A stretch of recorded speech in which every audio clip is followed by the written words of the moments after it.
علم التعلیم matric code number 215 unit 1 تا 12 unit 1 تعلیم کا مفہوم، اس کا دوسرا حصہ۔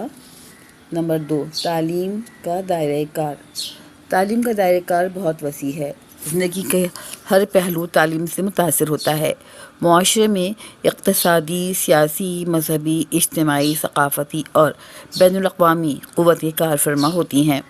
تعلیم کے ذریعے یہ سب قوتیں معاشرے کے تمام افراد کو متاثر کرتی ہیں۔ تعلیم کے دور عمل سے تمام ماہرین تعلیم متفق ہیں۔ پہلا عمل خود کو معاشرے کی مسلمہ اقدار و ضروریات سے ہم آہنگ کر کے اس مجموعی معاشرے کا اہم رکن بنانا ہے۔ دوسرا عمل معاشرے میں صحت مند تبدیلی لانا اور خوب سے خوب تر کی تلاش میں انسانوں کی مدد کرنا ہے۔ ان دونوں پہلوؤں پر الگ الگ تفصیل سے بحث کی گئی ہے۔ 2.1 معاشرے میں ہم آہنگی اور تعلیم۔ تعلیم فرد کی شخصیت کی نشو و نما کر کے اسے معاشرے کا مفید رکن بنانے میں مدد دیتی ہے۔ فرد کو معاشرے میں انفرادی اور اجتماعی حوالے سے کئی فرائض ادا کرنے ہوتے ہیں۔ اسی لیے معاشرے کی ان تقاضوں کے پیش نظر فرد کی نشو و نما اور تربیت بھی انہی خطوط پر ہونی چاہیے۔ فرد معاشرے سے الگ رہ کر پروان نہیں چڑھ سکتا۔ وہ جو کچھ بنتا ہے اپنی فطری استعداد اور ماحول کے مجموعی اثر کے تحت بنتا ہے۔ معاشرے نے اپنے لیے کچھ منزل مقصود، نقطۂ نظر اور اچھائیوں کے معیار قائم کیے ہوئے ہوتے ہیں اور یہ صدیوں کی زندگی کا نچوڑ ہوتے ہیں۔ معاشرہ چاہتا ہے کہ نئی نسل ان گزشتہ تجربات اور زندگی کے محاصل کو سیکھے۔ مثلاً ایک معاشرے میں والدین کی اطاعت، چھوٹوں پر شفقت، بزرگوں کا احترام اور مہمانوں کی عزت کو اچھا سمجھا جاتا ہے۔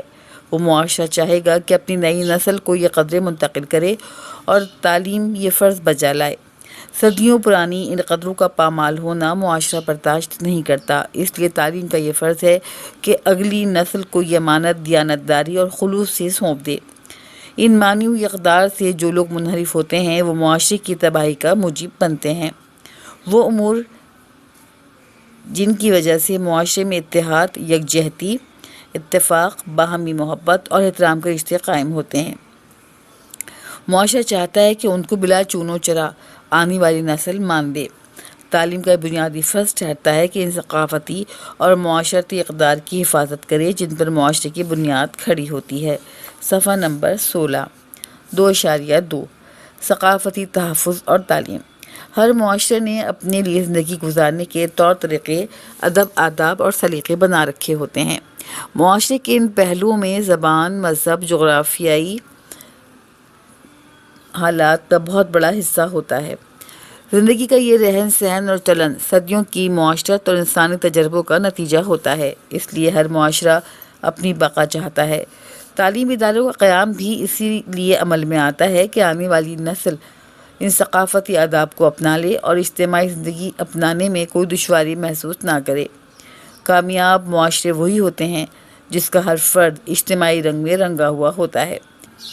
تعلیم کا کام یہ ہے کہ قطر سے نکلنے والے فرد کو قطر میں رکھنے پر مجبور کرے۔ تعلیم یہی سبق دیتی ہے کہ پیوست ترہ شجر سے امید بہار رکھ، ملت کے ساتھ رابطہ استوار رکھ۔ تعلیم ناہمواری، مشکلات اور راستے کی دشواریوں کو دور کرتی ہے اور معاشرے کے جانچے پرکھے اور آزمائے ہوئے راستوں پر چلنے کا سبق دیتی ہے۔ تعلیم آزمودہ طریقوں، مستعمل اور مقبول ترکیبوں کے ذریعے آسان اور سادہ زندگی گزارنے کا گر سکھاتی ہے۔ عقل مند لوگ نہ صرف اپنی زندگی کے تجربات سے فائدہ اٹھاتے ہیں بلکہ دوسروں کے تجربات سے بھی سبق سیکھتے ہیں۔ اجتماعی ثقافت اور رہن سہن مختلف لوگوں کے طویل تجربوں کا نچوڑ ہوتے ہیں۔ اس لیے اسے مجموعی انسانی میراث سمجھ کر اس سے اپنی زندگی میں فائدہ اٹھاتے ہیں۔ تعلیم کا یہی فرض ہے کہ وہ معاشرے کی متعین معیار اور اقدار کو آنے والی نسل تک پہنچائے۔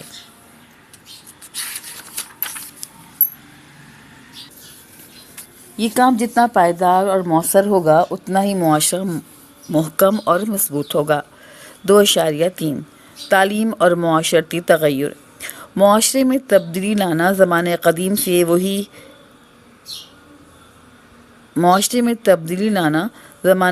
سے ہی تعلیم کا اہم کام سمجھا گیا ہے، لیکن تبدیلی ایسی ہونی چاہیے جو معاشرے کے بنیادی مقاصد اور اجتماعی اقدار کے خلاف نہ ہو۔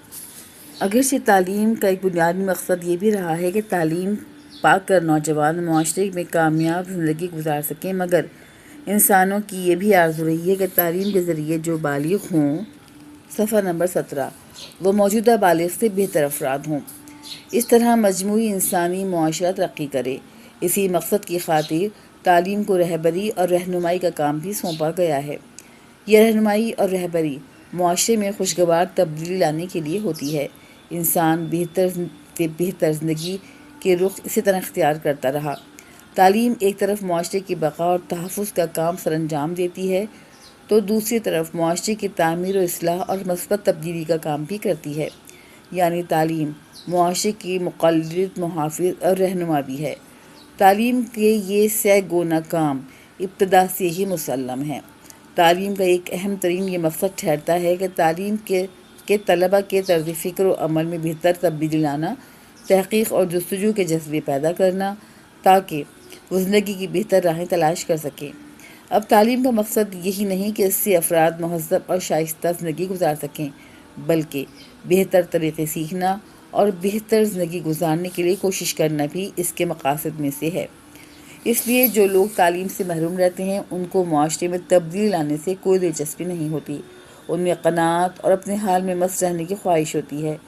غیر تعلیم یافتہ معاشرے جمود کا شکار رہتے ہیں، ان میں وسائل محدود ہو کر رہ جاتے ہیں، پیداواری ذرائع میں اضافہ نہیں ہوتا۔ ایسے معاشرے پسماندہ اور غیر ترقی یافتہ رہ جاتے ہیں۔ قدیم طریقوں کو چھوڑنا انہیں پسند نہیں ہوتا۔ اس موقع سے فائدہ اٹھا کر چند افراد یا ایک چھوٹا سا گروہ تمام وسائل پر قابض رہتا ہے اور ان کی جاگیرداری قائم رہتی ہے۔ امیر اور غریب میں بہت زیادہ فرق ہو جاتا ہے۔ لوگ تقدیر پر شاکر ہو کر اور اپنی زندگی کو مقدر یا قسمت کا لکھا سمجھ کر کولہو کے بیل کی طرح ایک ہی طرز کی زندگی بسر کرتے رہتے ہیں۔ تعلیم اس جمود اور سکون کو توڑنے کا ایک مؤثر ذریعہ ہے۔ تعلیم ایک طرف تو افراد کو شعور بخشتی ہے، ارد گرد کے ماحول سے واقفیت بخشتی ہے، دوسری طرف متبادل مواقع اور امکانات کے دروازے کھولتی ہے۔ انسان کو اپنی صلاحیتوں کا پتہ چلتا ہے اور کوشش کرنے پر آمادہ ہو جاتا ہے۔ جب انسان اکٹھے ہو کر اپنی قسمت بدلنے کی کوشش کرتے ہیں تو قدرت بھی ان کی مدد کرتی ہے۔ اس طرح تعلیم ان کے لیے بہتری کی طرف تبدیلی کا ذریعہ بنتی ہے۔ سیاسی اور معاشی قوتوں میں لوگ شریک ہو کر جمود کی فضا کو توڑنے میں کامیاب ہوتے ہیں۔ زندگی متحرک ہو جاتی ہے اور بے شمار کام جن کو انسان ناممکن اور مشکل سمجھ کر چھوڑ دیتا ہے، ممکن اور سہل ہو جاتے ہیں۔ دنیا کی مختلف اقوام اور معاشروں نے اسی طرح ترقی کی منازل طے کی ہیں۔ تعلیم کا یہ عظیم کردار بہت اہم ہے۔ صفحہ نمبر 18، 2.4 ترقی اور تعلیم۔ کسی معاشرے یا ملک کی ترقی کے کئی پہلو ہوتے ہیں، مثلا اقتصادی یا معاشی ترقی، صنعتی ترقی، معاشرتی ترقی، انفرادی ترقی، زرعی ترقی، تجارتی ترقی، سائنسی اور ٹیکنالوجی کی ترقی وغیرہ۔ ان تمام پہلوؤں میں تعلیم ایک بنیادی کردار ادا کرتی ہے۔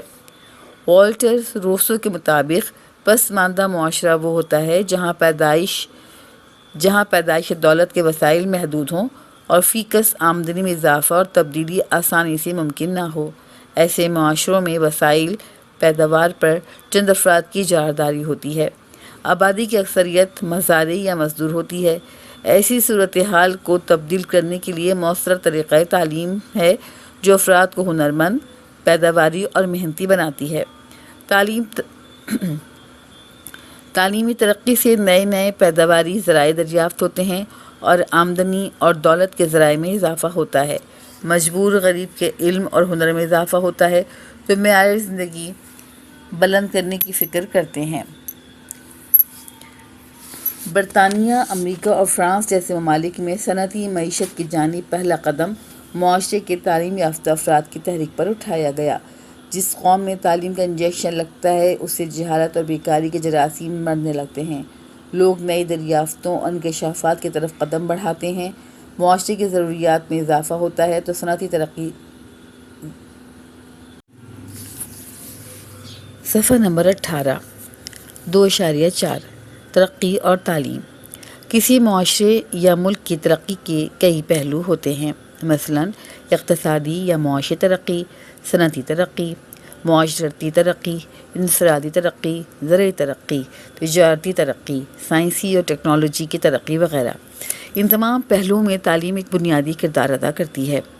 والٹر روسو کے مطابق پسماندہ معاشرہ وہ ہوتا ہے جہاں پیدائش دولت کے وسائل محدود ہوں اور فی کس آمدنی میں اضافہ اور تبدیلی آسانی سے ممکن نہ ہو۔ ایسے معاشروں میں وسائل پیداوار پر چند افراد کی جارحداری ہوتی ہے، آبادی کی اکثریت مزارع یا مزدور ہوتی ہے۔ ایسی صورتحال کو تبدیل کرنے کے لیے مؤثر طریقہ تعلیم ہے، جو افراد کو ہنرمند، پیداواری اور محنتی بناتی ہے۔ تعلیمی ترقی سے نئے پیداواری ذرائع دریافت ہوتے ہیں اور آمدنی اور دولت کے ذرائع میں اضافہ ہوتا ہے۔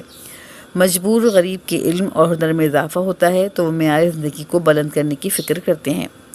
برطانیہ، امریکہ اور فرانس جیسے ممالک میں صنعتی معیشت کی جانب پہلا قدم معاشرے کے تعلیم یافتہ افراد کی تحریک پر اٹھایا گیا۔ جس قوم میں تعلیم کا انجیکشن لگتا ہے اس سے جہالت اور بیکاری کے جراثیم مرنے لگتے ہیں، لوگ نئی دریافتوں اور انکشافات کی طرف قدم بڑھاتے ہیں۔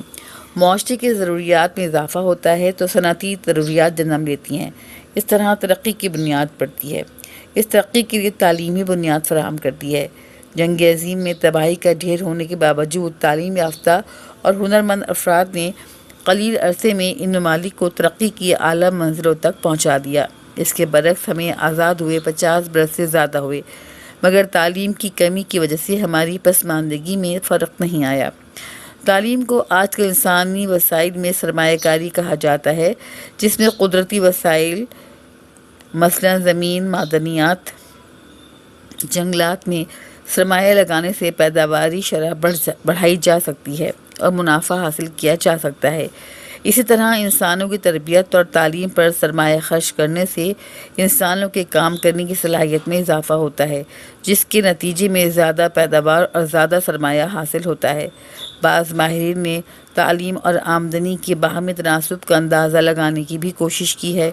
ان کی تحقیق کے مطابق تعلیم اور آمدنی کا بہت گہرا تعلق ہے، بشرط یہ کہ تعلیم ضروریات اور معاشرے کی مانگ کے مطابق ہو۔ صفحہ نمبر 19۔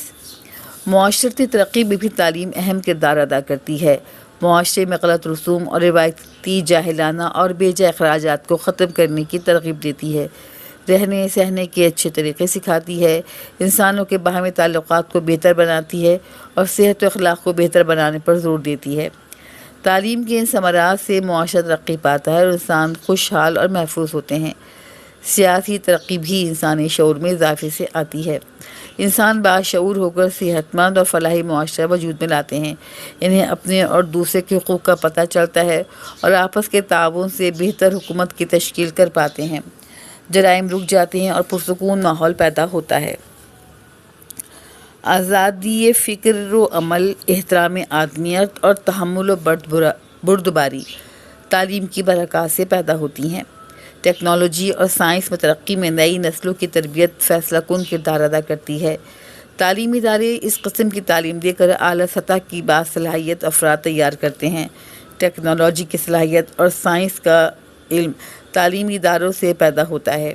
ترقی یافتہ ممالک کی ترقی کا راز بھی یہی ہے کہ انہوں نے تعلیم کو سائنس اور ٹیکنالوجی کے حصول کا ذریعہ بنایا اور دنیا میں اعلیٰ سے اعلیٰ ترقی کی منازل حاصل کی۔ سرگرمی: آپ اپنے ماحول کے 5 پڑھے لکھے افراد کی زندگی کا 5 ان پڑھ افراد کی زندگی سے مقابلہ کرتے ہوئے تجزیہ کریں کہ پڑھے لکھے افراد کی زندگی کس لحاظ سے بہتر ہے۔ نمبر 2، تعلیم کے فوائد پر اپنے کسی ساتھی سے تبادلہ خیال کریں۔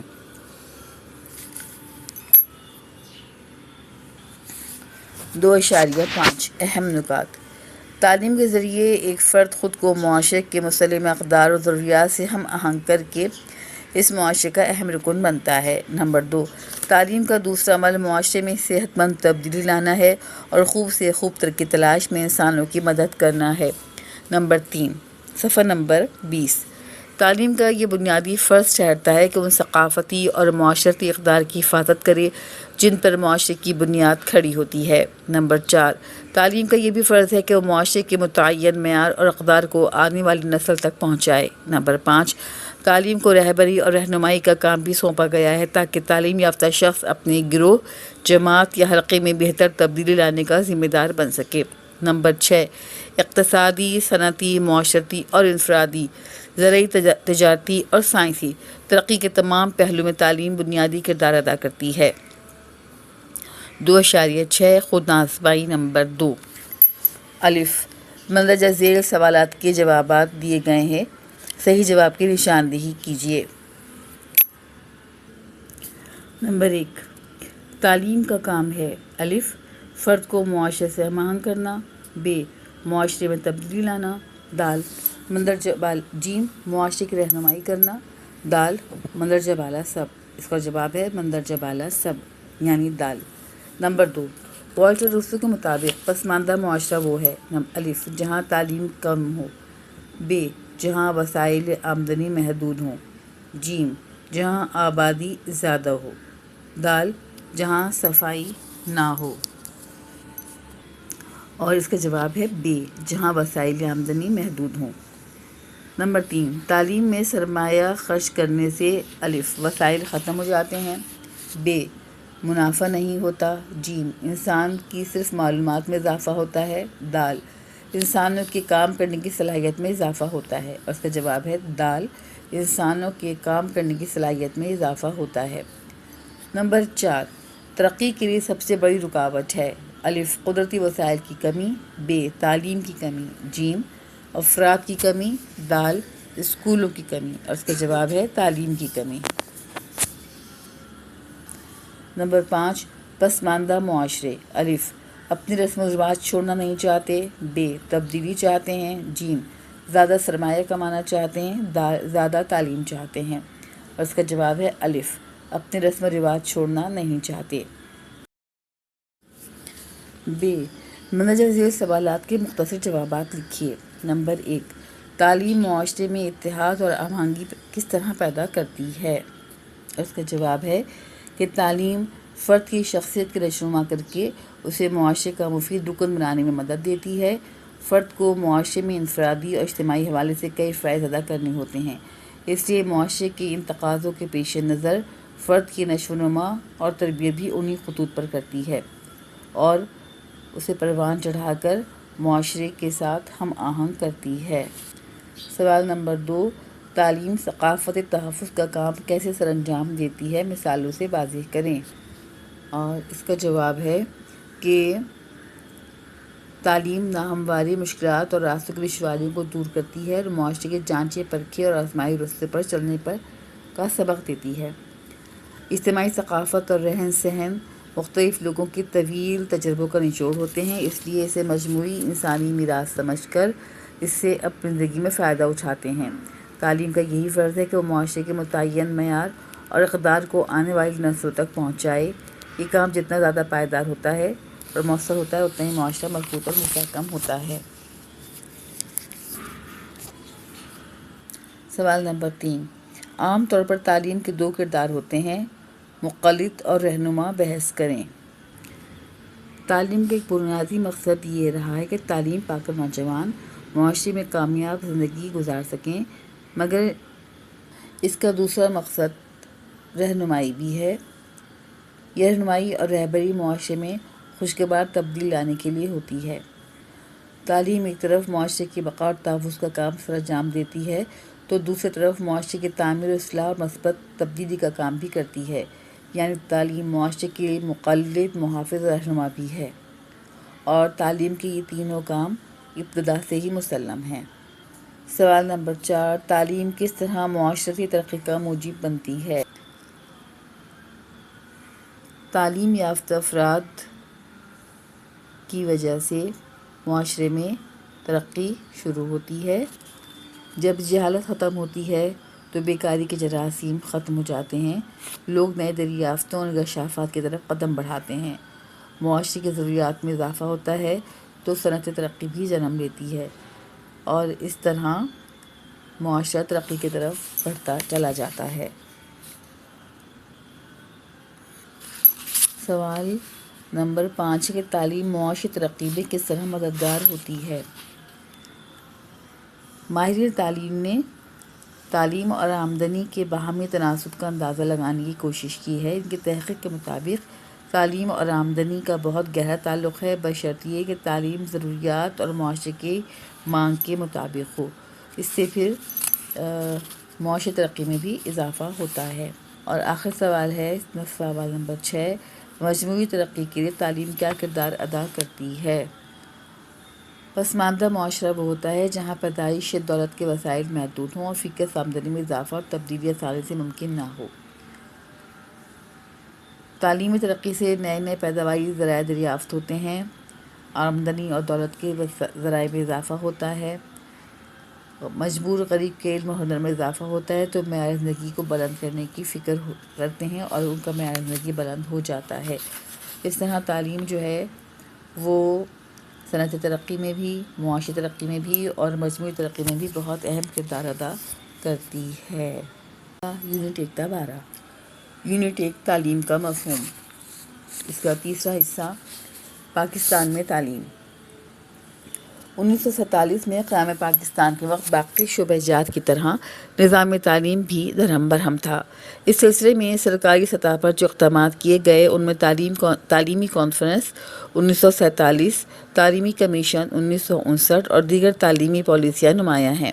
نمبر 1، 1947 کی تعلیمی پالیسی نے بعد میں آنے والی تمام پالیسیوں کی رہنما اصول مہیا کیے ہیں اور اس کی سفارشات پاکستان کے تعلیمی نظام کا بنیادی چارٹر قرار پائیں۔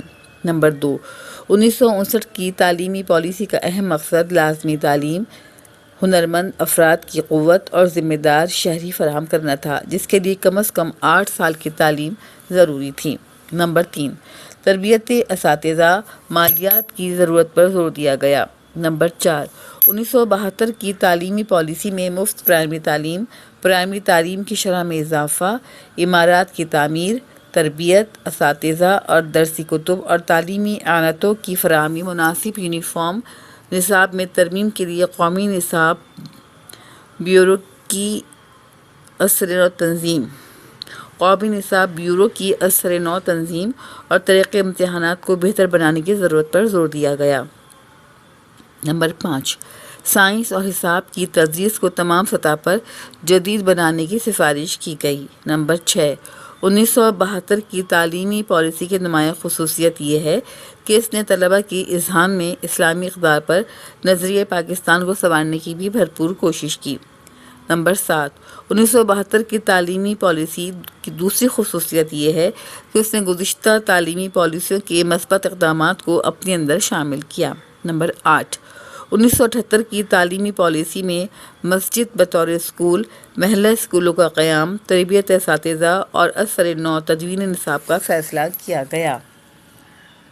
صفحہ نمبر 23۔ نمبر 9، 1992 کی قومی تعلیمی پالیسی کے چند اہم نکات مندرجہ ذیل ہیں۔ اشریے کے آخر تک 100% بچوں کا داخلہ اسکول میں یقینی بنایا جائے۔ صوبے جس طرح چاہیں منظور شدہ صوبائی زبان، قومی زبان یا انگریزی زبان بطور وسیلہ تعلیم استعمال کر سکتے ہیں۔ پرائیویٹ سیکٹر میں پرائمری تعلیم کے فروغ کی حوصلہ افزائی کی جائے گی۔ نمبر 10، نصاب میں شامل نئے تصورات کی جامع تعلیم، پرائمری کٹ کو بہتر بنانا اور خصوصی وفاقی فنڈ مہیا کرنا۔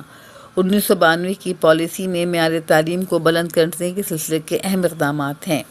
3.1 قومی تعلیمی پالیسی۔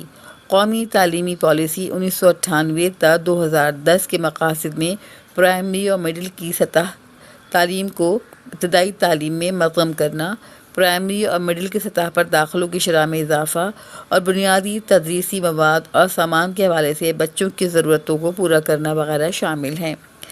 ابتدائی تعلیم کی سطح پر اسلامی تعلیمات کی روشنی میں انسان دوستی، رواداری اور اخلاق کی بنیاد پر کردار سازی کو اولین ترجیح اس پالیسی کا سب سے اہم اصول ہے۔ اساتذہ کی صلاحیتوں میں اضافہ اور اسکول میں داخلہ نہ پانے والے طلباء کو ابتدائی تعلیم سے بہرہ مند کرنا بھی اہم ترجیحات ہیں۔ اساتذہ کی ملازمت کی بنیادی ڈھانچے پر نظر ثانی، موجودہ اساتذہ کے لیے دوران ملازمت تربیت کو مؤثر بنانا، موجودہ دوران ملازمت تربیت کی اصلاح کرنا، اساتذہ کے لیے قبل از ملازمت تربیت کی اصلاح کرنا وغیرہ 1998 تا 2010 کی پالیسی کے چند اہم اہداف ہیں۔ طلبہ کی تعلیمی صلاحیتوں کا درست اندازہ لگانے کے قابل بنانے کی غرض سے اسکولوں کی سطح کے اساتذہ کی اہلیت میں اضافہ کرنا اور طریقۂ امتحان کو بہتر بنانا انتہائی ضروری ہے۔ صفحہ نمبر 24 3.2 خواتین کے لیے تعلیم اور اس کی اہمیت۔ مرد عورت زندگی کے دوڑ میں برابر کے شریک ہیں، دونوں کے لیے تعلیم ضروری ہے۔ عورتوں کے لیے اس کی اہمیت اور بھی بڑھ جاتی ہے کہ وہ تربیت اور پرورش کا پہلا گہوارہ ہے۔ عورت تعلیم یافتہ ہے تو بچے کی تعلیم یافتہ ہونے کے امکانات زیادہ ہیں۔ عورت کی دی ہوئی تربیت فرد کے اخلاق، کردار اور زندگی کا ہر عمل کو متاثر کرتی ہے۔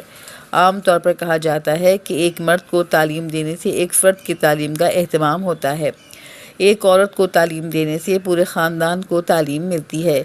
اسلام نے بھی تعلیم کے معاملے میں کوئی تمیز روا نہیں رکھی، مرد اور عورت دونوں پر تعلیم حاصل کرنا لازمی ٹھہرایا۔ کوئی قوم عورتوں کی تعلیم کو فراموش کر کے ترقی نہیں کر سکتی۔ ترقی کے میدان میں جب تک مرد و عورت دونوں آگے نہیں بڑھیں گے، ٹھوس اور بامعنی ترقی نہیں ہو سکتی۔ اگر کسی معاشرے میں عورت تعلیم یافتہ، سلیقہ شعار اور شائستہ ہے تو اولاد اور نئی نسل مہذب یا باادب اور باصلاحیت ہوگی۔ ماں کے عادات و اطوار، سوچ اور تصورات بچوں کی زندگی پر گہرا اثر ڈالتے ہیں۔ تعلیم یافتہ ماں اپنے بچوں کو تعلیم دلاتی ہے، ان کے دل و دماغ میں عمدہ خیالات ڈالتی ہے۔ دنیا میں نامور اور لائق افراد گزرے ہیں، انہوں نے اچھی ماؤں سے تربیت پائی۔ جہاں تک فطری صلاحیتوں کا تعلق ہے، عورت مرد سے کسی طرح کم نہیں۔ تاریخ کے مطالعے سے پتہ چلتا ہے کہ عورت ہر میدان میں کارہائے نمایاں کرنے کی اہل ہے۔ تمام اقوام اب مرد اور عورت کی تعلیم کا برابر اہتمام کرتی ہیں اور عورتوں کو زندگی کے ہر شعبے میں کام کرنے کے مواقع فراہم کیے جاتے ہیں۔ ملک کی خوشحالی اور ترقی کے لیے مرد اور عورت یکساں تعلیم کے مواقع فراہم کرنا لازمی ہے۔ 3.3 پاکستان میں خواتین کی تعلیم۔ پاکستان میں خواتین کی آبادی کا تناسب تقریباً نصف ہے۔ تعلیم کے لحاظ سے عورتوں کی حالت بہت غیر تسلی بخش ہے۔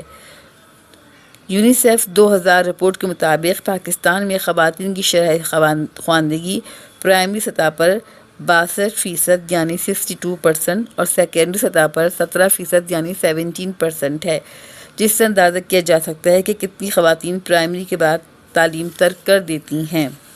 صفحہ نمبر 25 خواتین کی شرح خواندگی مجموعی طور پر 30% ہے۔ عورتوں کے لیے اسکول اور تعلیمی ادارے کم ہیں، سہولتوں کا فقدان ہے، اس کے علاوہ معاشرتی رکاوٹیں اور مشکلات بہت زیادہ ہیں۔ لوگ اپنی لڑکیوں کی تعلیم کی حوصلہ افزائی نہیں کرتے اور انہیں ملازمت کروانا اور زندگی کے مختلف شعبوں میں کام کروانا پسند نہیں کرتے۔ جو خوش قسمت خواتین تعلیم حاصل کر لیتی ہیں، ان کے لیے ملازمت اور کام کرنے کے مواقع بھی کم ہیں۔ سوائے چند پیشوں کے دوسرے شعبوں میں جانا عورتوں کے لیے قطعی پسند نہیں کیا جاتا، مگر وقت گزرنے کے ساتھ ساتھ جوں عورتوں میں تعلیم پھیل رہی ہے، دوسرے شعبوں میں جانے کے رجحانات میں بھی اضافہ دیکھنے میں آتا ہے۔ پاکستان میں عورتوں کے لیے تعلیم میں پیچھے رہ جانے کے کئی اسباب ہیں۔ ایک تو پالیسی سطح پر عورتوں کے لیے تعلیمی سہولتوں کی فراہمی برابری کی سطح پر نہیں کی گئی، ہمیشہ اس شعبے میں کم وسائل مہیا کیے گئے۔ دوسرے، اسکولوں کا فاصلہ گھر سے اتنا ہے کہ تمام بچیاں اسکول نہیں جا سکتیں۔ ہمارے معاشرے میں مرد تو اکیلا دور اور ادھر ادھر جا سکتا ہے، مگر عورت گھر سے نکل کر غیر محفوظ ہوتی ہے۔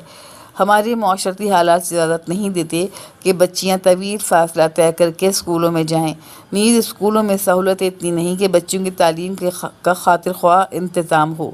عمارتیں اور چار دیواریاں نہیں، پینے کا پانی نہیں، بیٹھنے کا انتظام نہیں، اساتذہ اور اچھی تدریس کی کمی، اس جیسی بہت سی وجوہات ہیں جو عورتوں میں تعلیم کی کمی کا موجب ہیں۔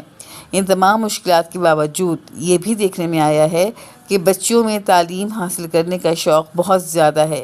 عورتیں اپنے حالات کو بہتر بنانے میں مردوں سے زیادہ فعال ہیں۔ جہاں کہیں بھی تعلیمی سہولتیں پیدا کی گئیں، عورتوں نے اپنے اعلیٰ صلاحیتوں کا مظاہرہ کیا۔ 3.4 عورتوں کی تعلیم اور تعلیمی پالیسیاں۔ قائد اعظم کا فرمان ہے، کوئی قوم اپنی عظمت کی بلندیوں کو نہیں چھو سکتی جب تک اس کی عورتیں مردوں کے شانہ بشانہ کام نہیں کرتیں۔ اس یقین سے یہ بات کہتا ہوں کہ ہمارے لیے یہ ازحد ضروری ہے کہ ہم زندگی اور موت کی جدوجہد کر رہے ہیں، اس میں عورتوں کو شامل ہونے اور جدوجہد میں شریک ہونے کا موقع فراہم کریں۔ پہلی تعلیمی کانفرنس 1947 میں ہوئی، جس میں عورتوں کی تعلیم کے لیے کئی قراردادیں منظور کی گئیں۔ مثلاً صفحہ نمبر 26 1 عورتوں کے لیے بورڈنگ ہاؤس تعمیر کرنا، آمد و رفت کی سہولتیں فراہم کرنا، وظائف اور ضروری سامان فراہم کرنا وغیرہ۔ 2 پرائمری تعلیم کی زیادہ سے زیادہ سہولتیں فراہم کرنا۔ 3 تعلیم بالغاں کے لیے رقوم کا نصف حصہ عورتوں کی تعلیم کے لیے وقف کرنا۔ 4 عورتوں کی تربیتی سہولتوں اور پیشہ ورانہ ٹریننگ کے زیادہ مواقع فراہم کرنا۔ تعلیمی کانفرنس 1947 سے لے کر تعلیمی پالیسی 1998 تا 2010 تک تمام پالیسیوں میں عورتوں کی تعلیم کے لیے خصوصی سفارشات کی گئی ہیں۔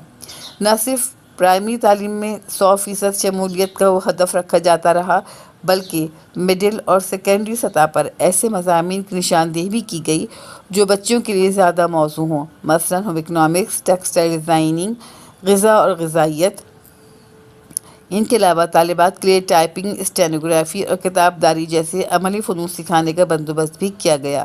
ان تمام کوششوں کے باوجود بھی ہم ابھی تک عورتوں کو 100% شرح شمولیت کا ہدف حاصل نہیں کر پائے۔ 3.5 عورتوں کی تعلیم کے لیے کوششیں۔ اس وقت مختلف ادارے اور ایجنسیاں عورتوں کی تعلیم اور ان کی فلاح و بہبود کے لیے کام کر رہی ہیں۔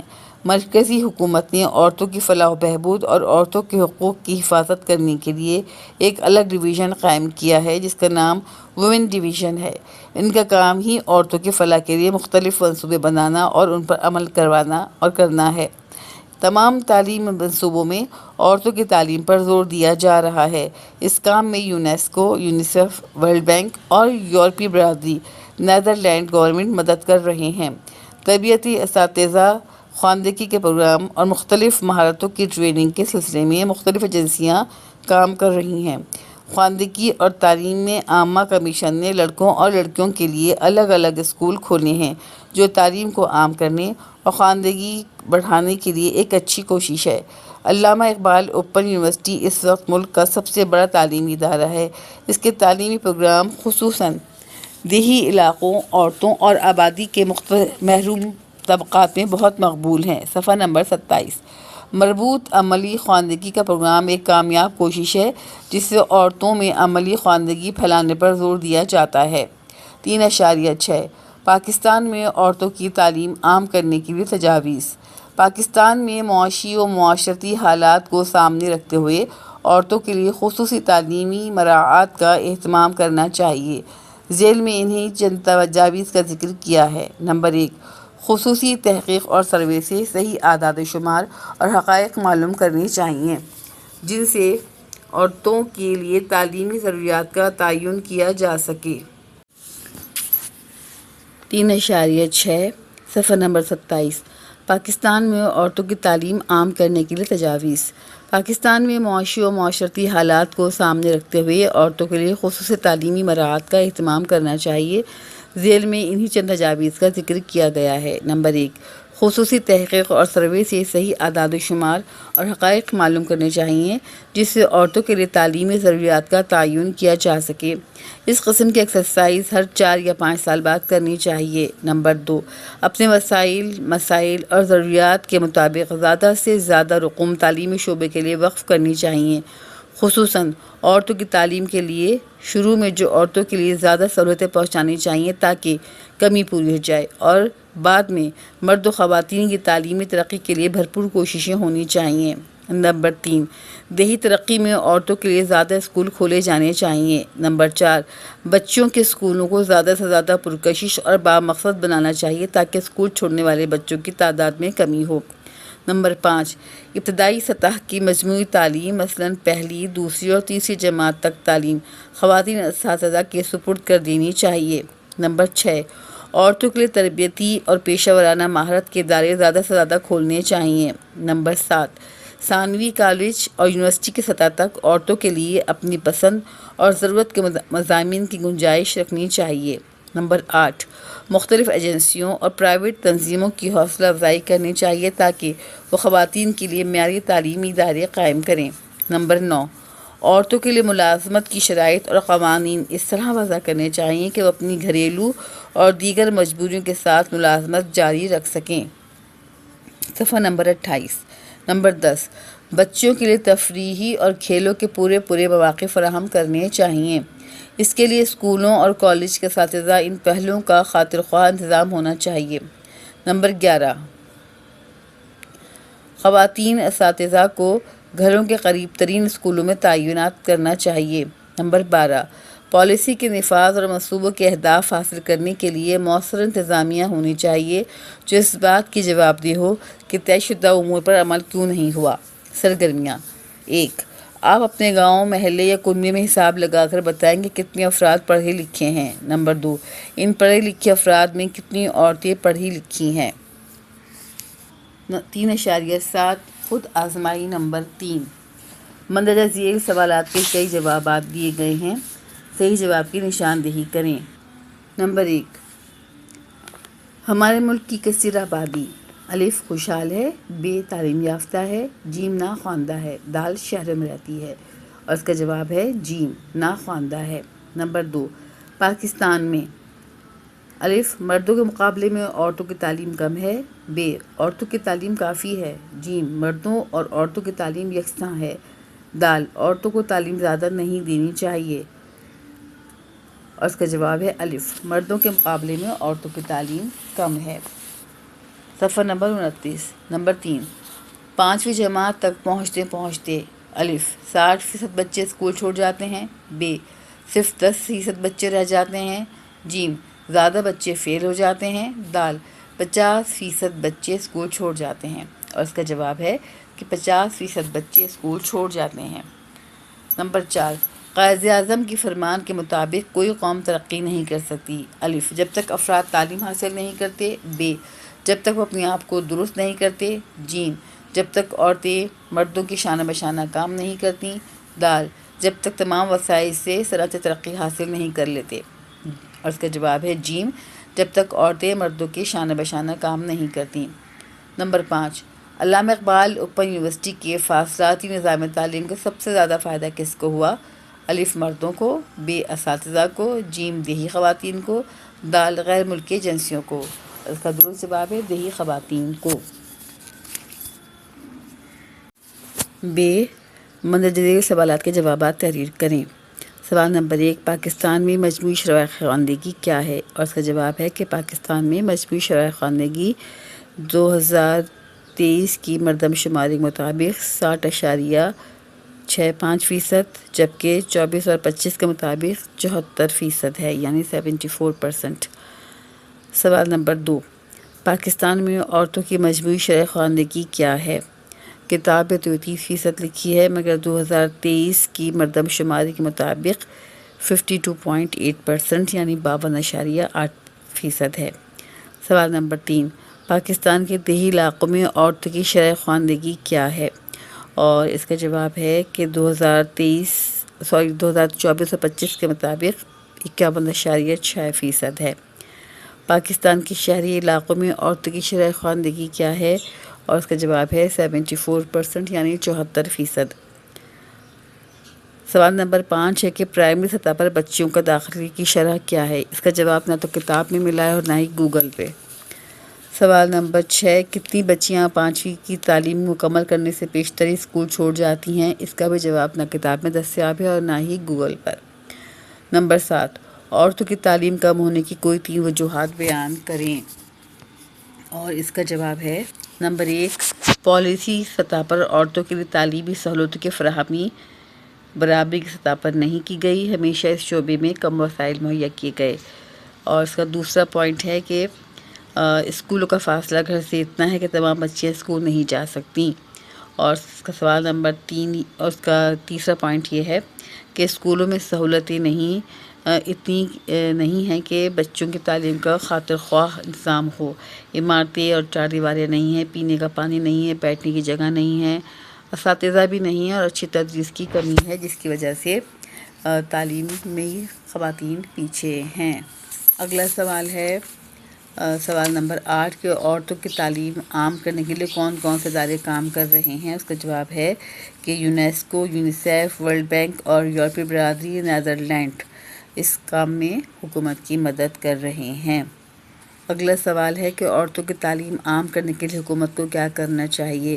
تو اس کا جواب ہے کہ 1947 کی تعلیمی کونسل کی جو قرارداد تھی اس پر عمل کرنا چاہیے، جس کے مطابق عورتوں کے لیے بورڈنگ ہاؤس تعمیر کرنا، آمد و رفت کی سہولتیں فراہم کرنا، وظائف اور ضروری سامان فراہم کرنا شامل تھا۔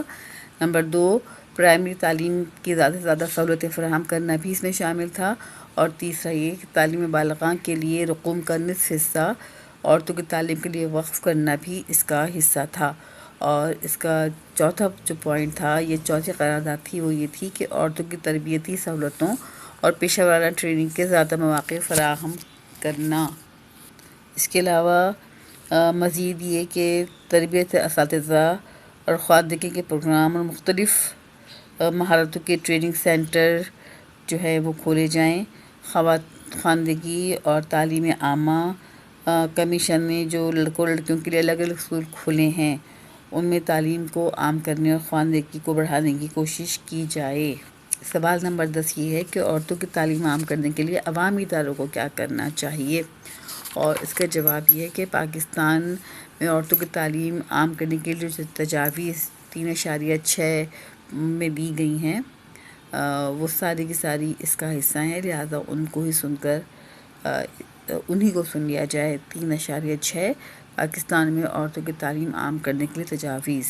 ٹھیک ہے جی، یہ ہو گیا ہمارا یونٹ نمبر 1 کمپلیٹ، الحمدللہ۔